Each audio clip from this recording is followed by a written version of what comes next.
Baik. Assalamualaikum warahmatullahi wabarakatuh. Perkenalkan, nama saya Maria Clarisida Krisnawati Dakosta dengan NIM 210401201200026. Mahasiswi DPWK Undip Angkatan 2020 akan memberikan sedikit tutorial mengenai latihan pengolahan data keuangan menggunakan aplikasi Google Earth Pro untuk memenuhi penugasan mata kuliah Sistem Informasi Geografis. Baik, untuk langkah pertamanya yaitu kita buka dulu aplikasi Google Earth Pro.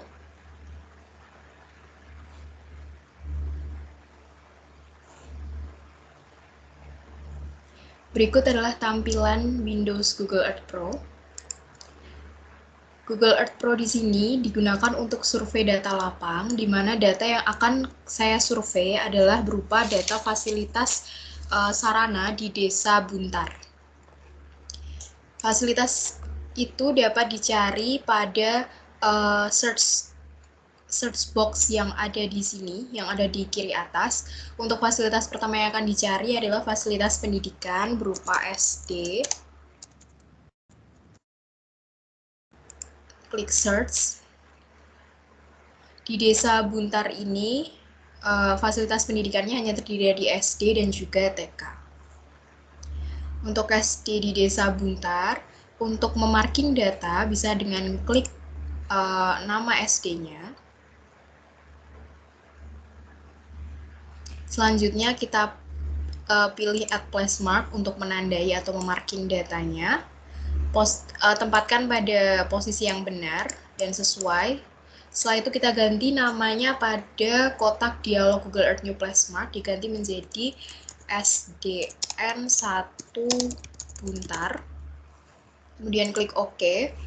Lalu sebelum marking data SDN berikutnya, pada places kita klik SDN1 Buntar, klik kanan, save place as, beri nama SD di Desa Buntar, lalu klik save. Setelah itu kita panggil datanya SD di Desa Buntar dalam format KMZ. Setelah itu kita lanjutkan memarking data SD2 Buntar Mojokedang.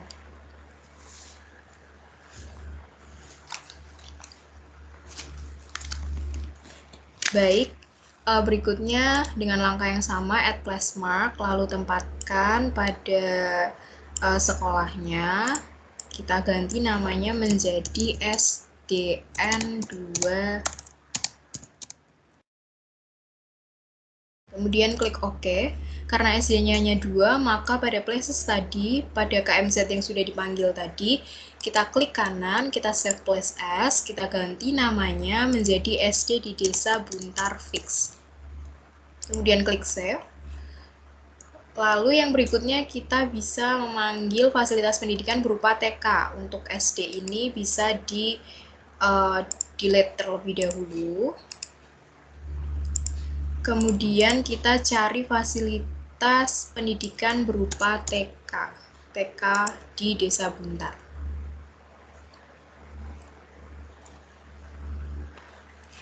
Yang pertama ada TK Buntar 1, kita klik.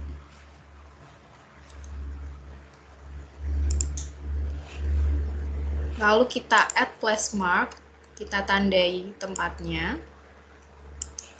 Kita ganti namanya menjadi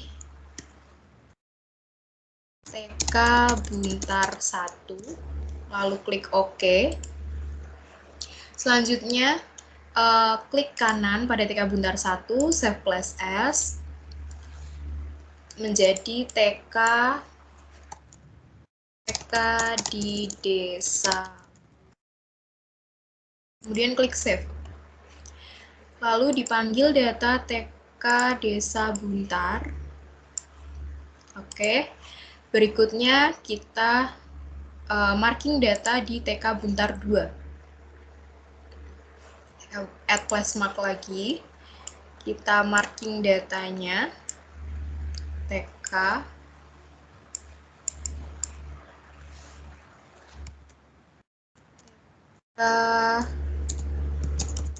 Buntar 2. Kemudian klik OK. Karena TK-nya hanya 2, maka TK di Desa Buntar KMZ tadi, kita klik kanan, kita save plus S. Kita ganti namanya menjadi TK di Desa Buntar Fix. Setelah sudah, kita delete atau remove dulu TK-nya. Berikutnya, kita akan mencari fasilitas kebudayaan dan rekreasi berupa Balai Desa. Balai Desa Buntar.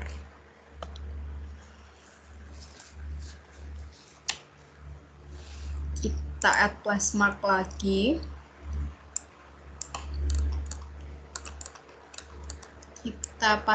Kita tempatkan pada lokasi yang sesuai. Lalu diberi nama Balai Desa Buntar. Klik OK, lalu diklik kanan, save plus S karena hanya ada 1, maka Balai Desa Buntar Fix. Kemudian klik save. Lalu berikutnya ada fasilitas peribadatan berupa Masjid Buntar. Yaitu pertama ada Masjid Etawa Buntar.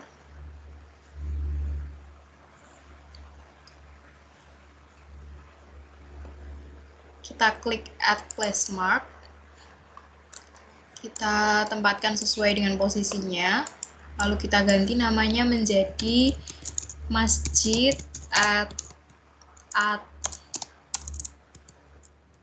Etawa. Lalu klik OK, jangan lupa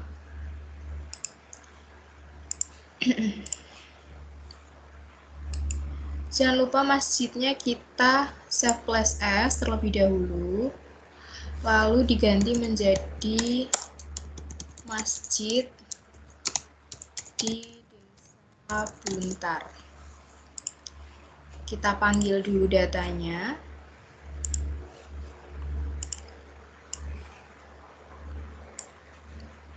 Kemudian kita marking data masjid yang berikutnya. Ada Masjid Al-Mujahidin.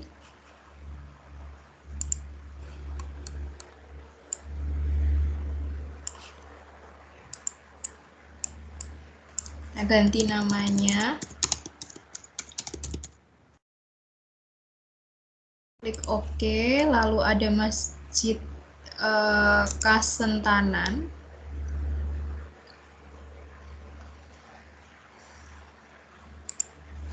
Masjid Kasentanan dipaskan pada lokasinya.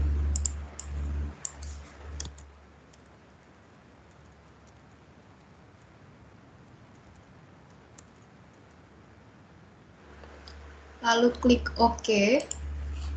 Kemudian ada Masjid Al-Hidayah.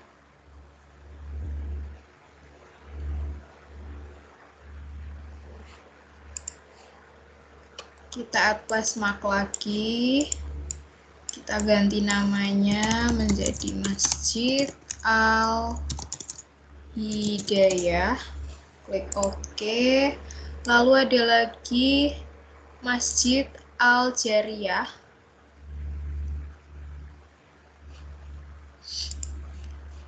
Masjid Al-Jariyah.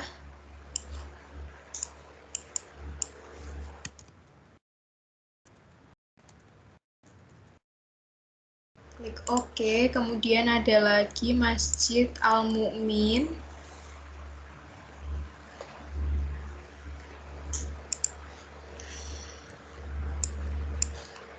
Kita paskan dulu posisinya.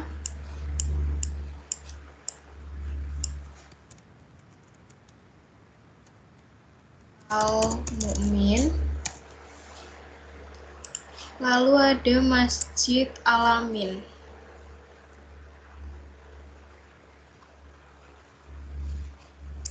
Add plus mark, lalu ditandai di sini.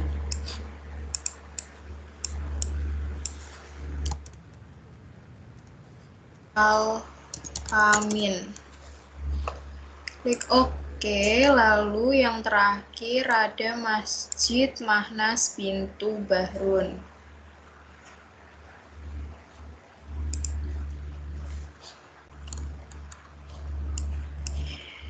Oke, kita tandai terlebih dahulu. Ganti namanya menjadi Masjid Mahnas.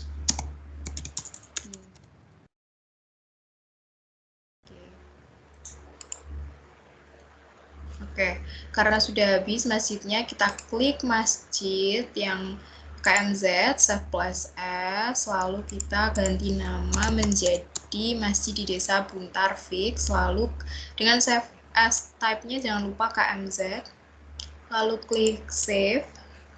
Setelah itu kita delete dulu. Kemudian kita cari fasilitas taman dan olahraga. Di sini terdapat lapangan di Desa Buntar.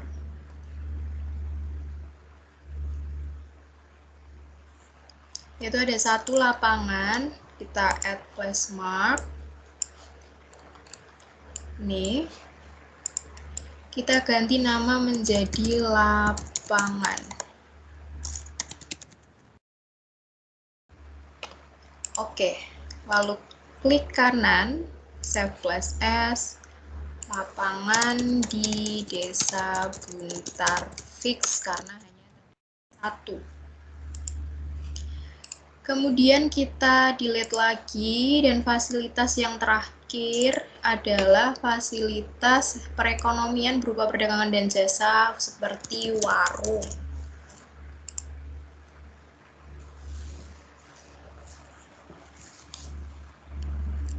Warung ini bisa warung adalah warung lapangan voli.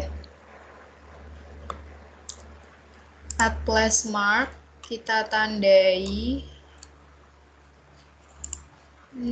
Kita beri tanda di sini. Kita ubah namanya menjadi warung lapangan.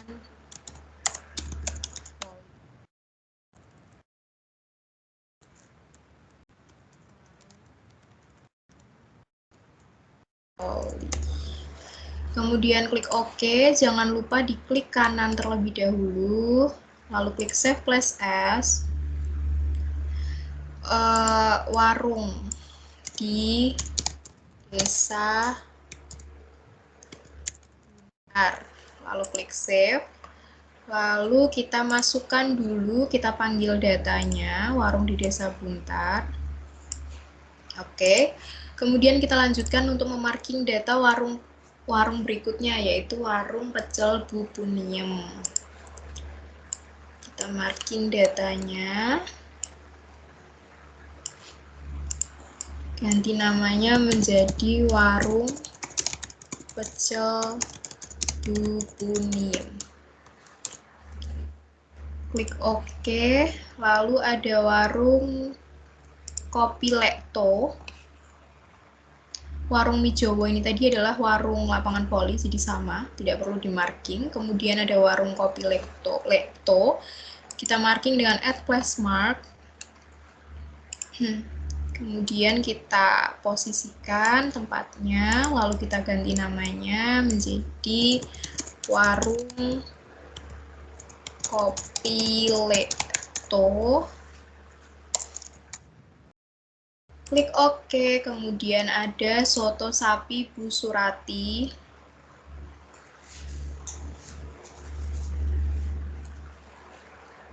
Add place mark. Kemudian diberi tanda, ganti nama menjadi soto sapi Bu.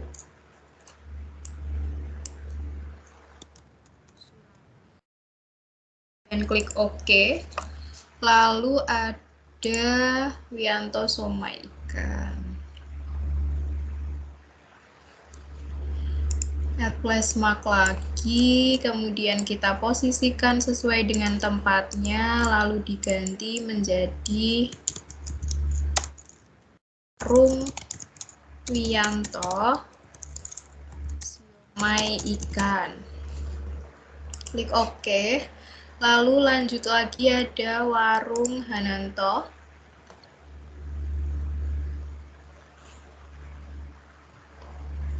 Warung Hananto ini berada di luar Buntar. Kita ambil warung Tempura Saka. Kita marking.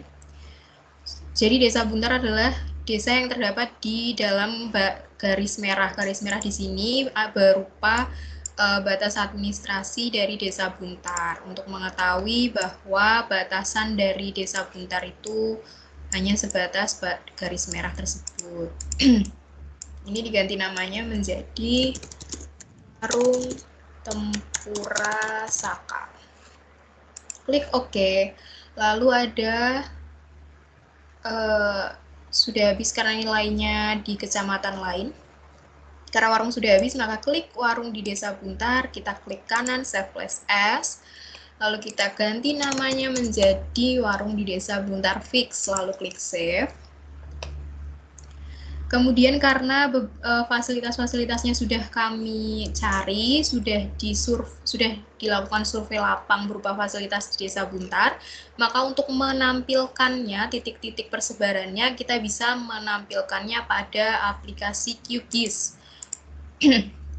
Data-data tersebut bisa kita panggil ke dalam sini, yaitu ada SD di Desa Buntar fix, ada TK, fasilitas pendidikan dua-duanya, ada fasilitas kebudayaan rekreasi berupa balai desa, fasilitas peribadatan berupa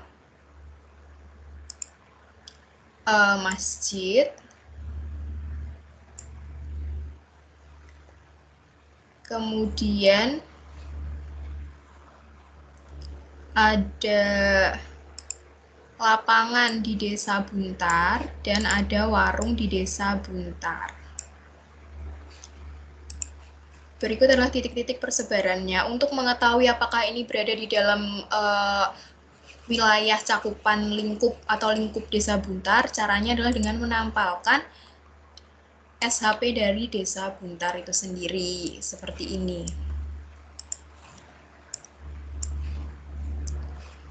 Lalu SHP-nya bisa di zoom to layar. Berikut adalah titik-titik persebarannya. Untuk mengkonversi data, caranya apabila melakukan konversi data di aplikasi QGIS, caranya dengan mengklik file KMZ tadi, diklik kanan, export save future as, formatnya adalah S3 save file atau SHP, geometrinya automatic diganti point, include-nya Z dimension di unchecklist, CRS-nya ini bisa menyesuaikan, lalu file name-nya diganti menjadi SHP warung. Save, klik OK. Lalu berikutnya sama, lapangan di Desa Buntar itu juga export save future as. Jangan lupa geometry type-nya point, include Z dimension-nya tidak di checklist, file name-nya diganti menjadi SHP lapangan. Kemudian klik save, lalu klik OK. Kemudian ada masjid. Masjid di Desa Buntar juga sama, konversi data export save future as. Geometry type-nya adalah point, include Z dimension-nya di unchecklist, untuk CRS-nya menyesuaikan, untuk file name-nya adalah SHP masjid. Gitu, lalu klik OK. Setelah itu ada Balai Desa Buntar. Di export save future as, automatic diganti point, include Z dimension-nya di unchecklist, dan file name-nya diganti menjadi SHP Balai Desa. Lalu klik OK. Kemudian berikutnya adalah TK. TK juga diekspor, di konversinya sama, yaitu ini point, di unchecklist, file name-nya adalah SHP. Save, klik OK. Yang terakhir ada SD di Desa buntar, export, save feature as untuk mengonversinya, geometry type point, input set dimensionnya di unchecklist, file name-nya diganti shpsd. Begitu, klik save lalu klik OK. Maka ini titik-titik persebarannya. Begitu. Mungkin untuk latihan pengolahan data keuangan berupa data fasilitas-fasilitas yang ada di Desa Buntar. Cukup sekian dari saya. Semoga tutorial atau pelatihan ini dapat bermanfaat. Kurang lebihnya saya mohon maaf. Wassalamualaikum warahmatullahi wabarakatuh.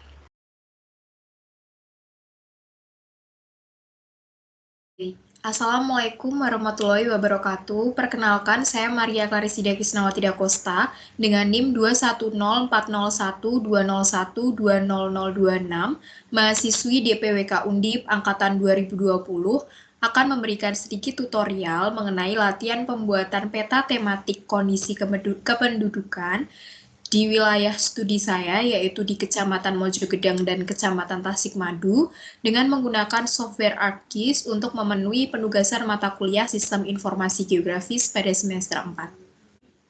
Baik, untuk yang pertama, kita buka terlebih dahulu software atau aplikasi ArcGIS. Berikut adalah tampilan Windows ArcGIS.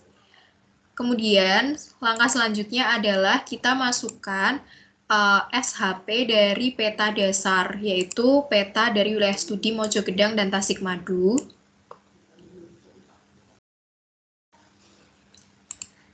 Setelah tampil, sebaiknya kita cek terlebih dahulu data-data atau nama desanya dengan cara klik kanan, open atribut tabel. Lalu kita cek apakah ini urutan nama desanya sudah sesuai dengan data yang ada di BPS. Karena ini sudah saya urutkan, maka bisa dilanjut. Dan di sini hanya ada shape nama BJ atau nama desa, shape link, dan shape area. Kemudian langkah selanjutnya adalah join. Join data yaitu dengan cara klik kanan, klik joins and relate, klik join. Lalu muncul kotak dialog join data pada nomor 1 Pada nomor 1, choose the field in this layer that the join will be based on. Kita pilih yang nama BJ atau nama desa. Untuk yang nomor 2, choose the table to join to this layer or load the table from this. Itu kita masukkan Excel-nya.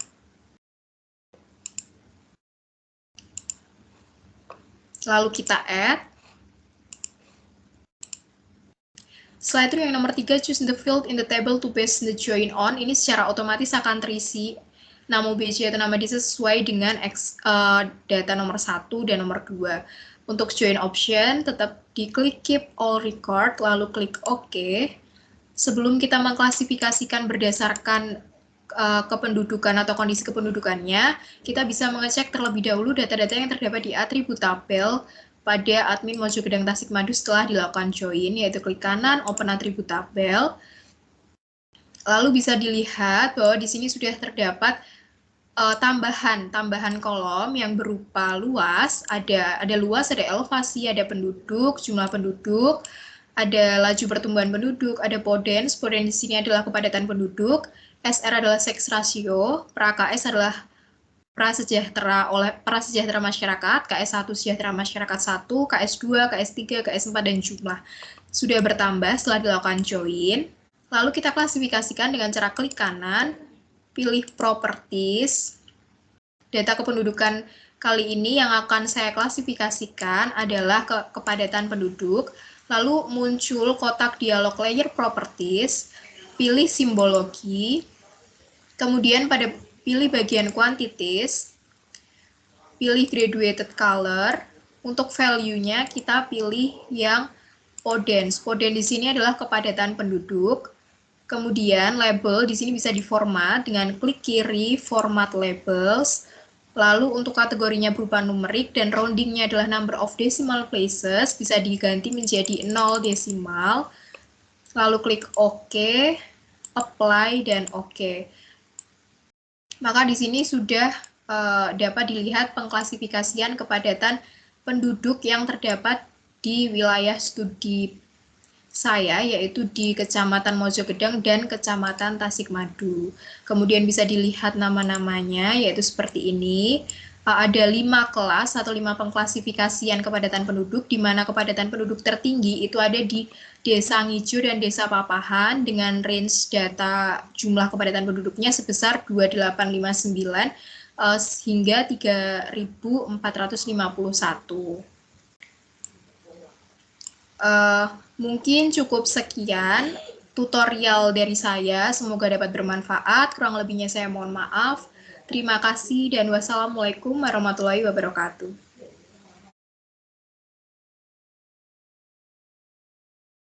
Baik. Assalamualaikum warahmatullahi wabarakatuh. Perkenalkan, nama saya Maria Clarisida Krisnawati Dakosta dengan NIM 210401201200026, mahasiswi DPWK Undi Pangkatan 2020, akan memberikan sedikit tutorial mengenai latihan pembuatan peta tematik kondisi perekonomian pada wilayah studi Kecamatan Mojogedang dan Kecamatan Tasikmadu dengan menggunakan software ArcGIS untuk memenuhi penugasan mata kuliah Sistem Informasi Geografis pada semester 4. Untuk langkah yang pertama adalah kita buka software atau aplikasi ArcGIS terlebih dahulu. Berikut adalah tampilan Windows ArcGIS. Kemudian untuk yang pertama kita masukkan peta administrasinya terlebih dahulu. Karena di sini saya menggunakan wilayah studi Mojogedang dan Tasikmadu, maka peta administrasi Mojogedang dan Tasikmadu. Setelah tampil seperti ini, sebelum kita mengklasifikasikan berdasarkan kondisi perekonomiannya di Kecamatan Mojogedang dan Kecamatan Tasikmadu, sebelumnya kita melihat dulu urutan desanya apakah sudah urut sesuai dengan BPS atau belum melalui Open Attribute Tabel dengan cara klik kanan, lalu klik Open Attribute Tabel, lalu dicek pada bagian nama BJ atau nama desanya apakah sudah urut, sudah sesuai dengan urutan di BPS. Karena ini sudah saya sesuaikan, maka bisa dilanjutkan. Untuk langkah selanjutnya adalah join data dengan cara klik kanan, lalu klik joins and relates, lalu klik join. Selanjutnya akan muncul pop-up kotak dialog join data. Untuk yang nomor 1, choose the field in this layer that the join will be based on. Kita pilih yang nama BC atau nama desanya. Kemudian untuk yang nomor 2, choose the table to join to this layer or load the table from this. Kita panggil untuk Excel-nya, yaitu ini, lalu kita klik add. Lalu secara otomatis nomor 3 akan keisi nama BJ atau nama desa menyesuaikan dengan data yang ada. Lalu untuk join option-nya kita pilih yang keep all record. Setelah selesai kita klik OK. Sebelum kita mengklasifikasikan berdasarkan kondisi perekonomian di sini yang akan kita klasifikasikan adalah berdasarkan pra-KS atau prasejahtera masyarakat, yaitu dengan cara kita mengklik Open Attribute Tabel terlebih dahulu, mengecek isinya. Sekarang setelah dilakukan join data, maka atribut tabelnya sudah bertambah. Di sini sudah bertambah luas. Luas tiap desa, elevasinya, jumlah penduduk, laju pertumbuhan penduduk, Podens di sini adalah kepadatan penduduk, SR adalah sex ratio, pra-KS ini adalah prasejahtera rakyat, KS1 adalah sejahtera rakyat 1, KS2, KS3, KS4, dan jumlahnya. Setelah bertambah seperti ini, baru kita bisa mengklasifikasikan dengan cara klik kanan, lalu klik Properties atau Layer Properties. Maka akan muncul kotak dialog layer properti seperti ini, lalu kita pilih yang simbologi, kita pilih bagian quantities, di bagian show kita pilih quantities, lalu untuk di bagian value kita pilih yang pra-KS. Lalu untuk labelnya bisa diklik, lalu format label,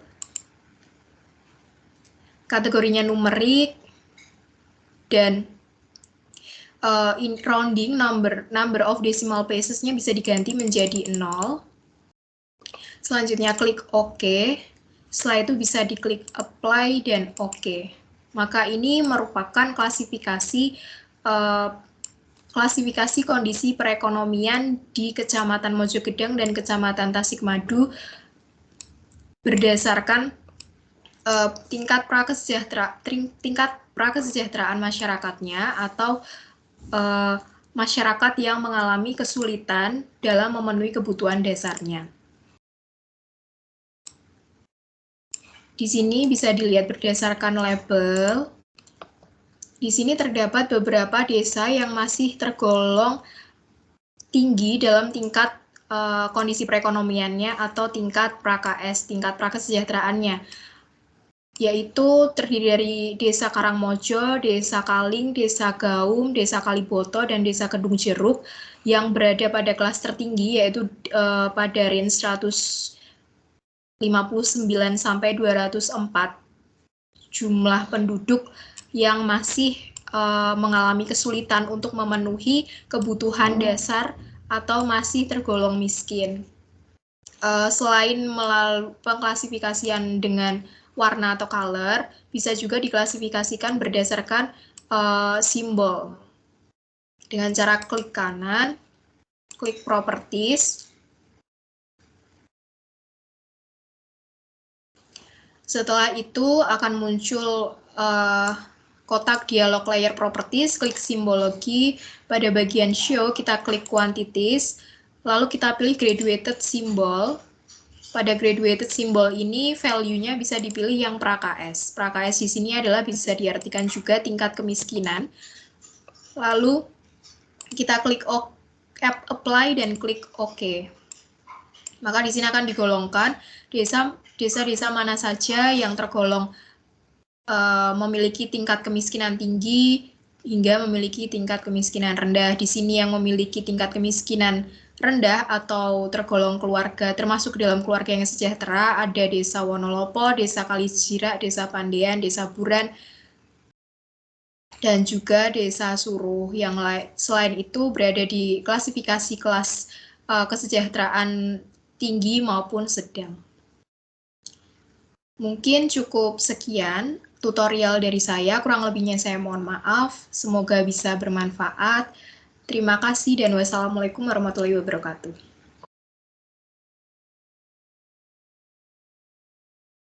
Baik, Assalamualaikum warahmatullahi wabarakatuh. Perkenalkan, nama saya Maria Clarisida Krisnawati Dakosta dengan NIM 210401201200026, mahasiswi DPWK Undi Angkatan 2020, akan memberikan sedikit tutorial mengenai pembuatan peta klasifikasi tutupan lahan menggunakan software ArcGIS untuk memenuhi penugasan mata kuliah Sistem Informasi Geografis pada semester 4 ini. Baik, untuk langkah pertama kita buka terlebih dahulu software atau aplikasi ArcGIS. Berikut adalah tampilan Windows ArcGIS. Untuk langkah pertama kita panggil terlebih dahulu SHP-nya. Yaitu di sini akan membuat klasifikasi tutupan lahan pada Desa Buntar.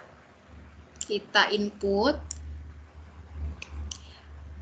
Jika sudah, kita input lagi citra satelit dari Landsat-nya, yaitu B2.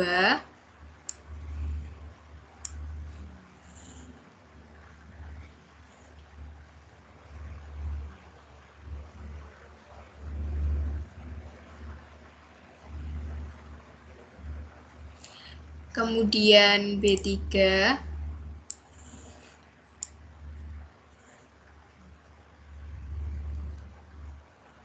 Dan yang terakhir yang diinput adalah Landsat B4. Jika sudah, maka langkah yang pertama adalah memunculkan Art Toolbox yang ada di sini. Maka akan tampil seperti ini, lalu kita buka yang pertama adalah Spatial Analysis Tools. Lalu kita pilih Extraction, lalu kita pilih yang Extract by Mass. Kita double klik.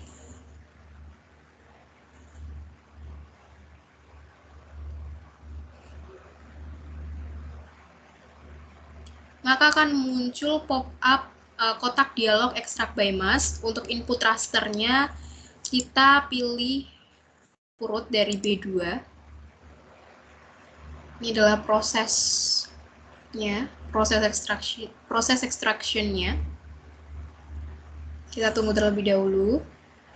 Berikut ekstrak dari B2 dan juga Desa Buntar sudah berhasil. Kemudian kita lanjutkan dengan mengekstrak input rasternya adalah B3. Kemudian input raster or future mass datanya berupa Desa Buntar, lalu klik OK. Ini adalah prosesnya. Sudah berhasil. Lalu kita lanjutkan untuk mengekstrak yang B4 dengan Desa Buntar. Klik OK. Sedang proses.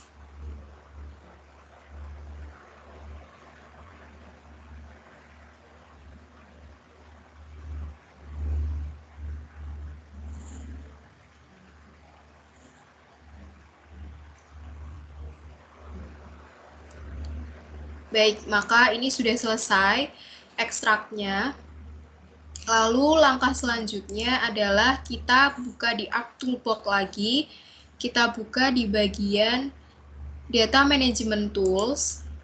Setelah itu kita cari raster. Kita pilih yang raster processing. Lalu kita pilih yang composite band. Terus kita klik, double klik.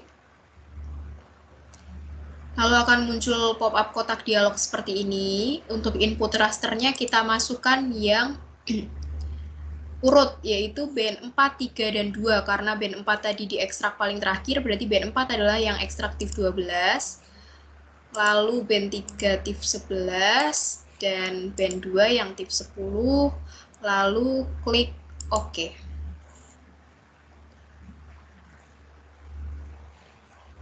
Ini composite band sedang diproses.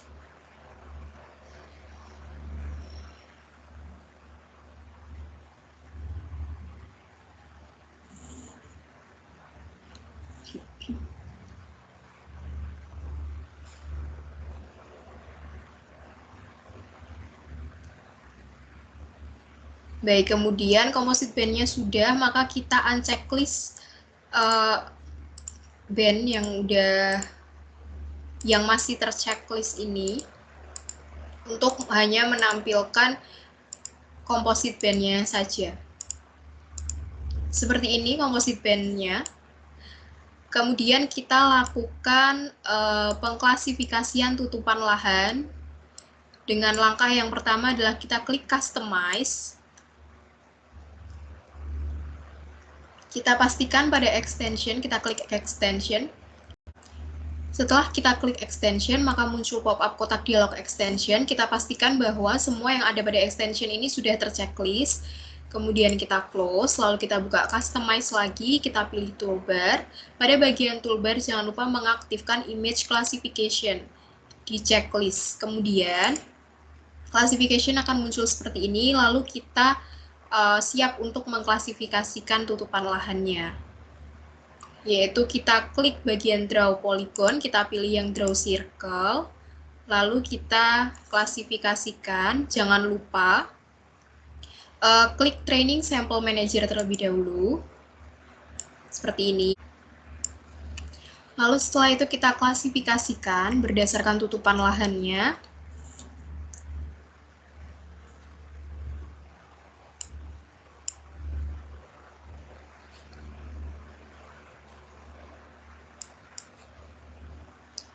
Satu, dua, tiga, empat,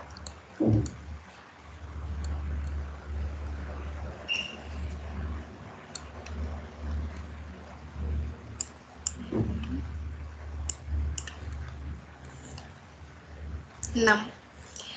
Lalu kita blok, Ctrl A, lalu kita klik merge training sample. Setelah itu kita bisa ganti nama kelasnya menjadi permukiman. Kita bisa ganti color-nya juga.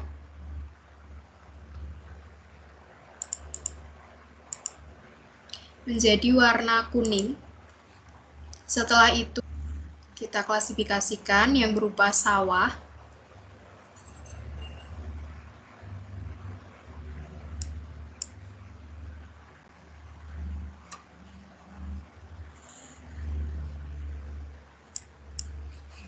Baik, setelah itu bisa kita merge melalui merge training sample, lalu kita beri nama sawah. Sawah bisa diganti dengan warna hijau.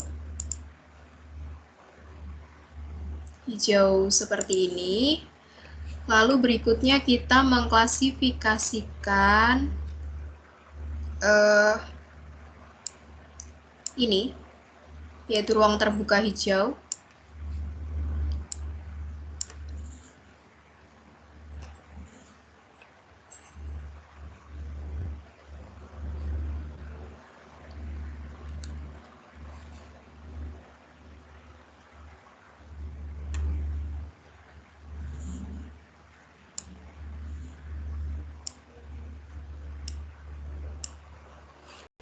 Jika sudah, maka kita gabungkan.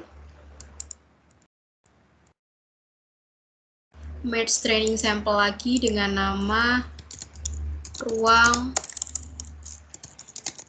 terbuka hijau. Lalu setelah selesai pengklasifikasian penutupan lahan, kita bisa cek terlebih dahulu di bagian image classification layer bahwa layer yang dipilih adalah extractive 12 composite bands, layer yang composite bands. Lalu kita klik create a signature file pada training sample manager.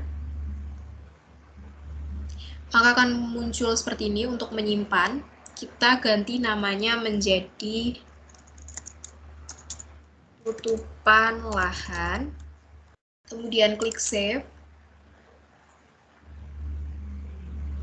Setelah itu kita ke classification, kita klik maximum likelihood classification.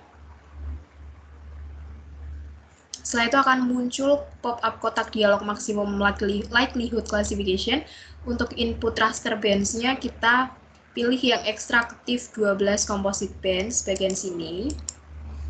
Setelah itu untuk input signature file-nya kita klik, kita panggil data tutupan lahan tadi, kita open. Setelah itu kita klik OK.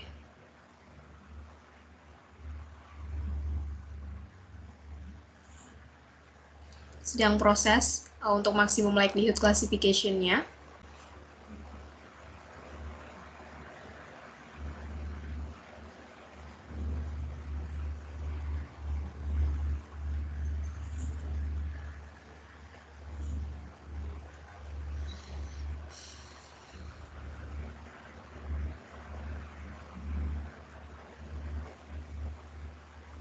Baik, ini sudah ada muncul notifikasi bahwa maksimum likelihood telah berhasil.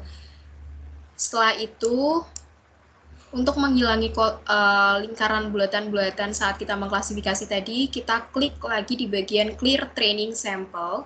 Kita klik. Lalu kita close Training Sample Manager-nya.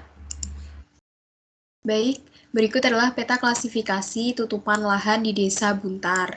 Kemudian untuk warnanya bisa diganti, untuk satu tadi adalah permukiman, maka dapat diganti dengan warna kuning.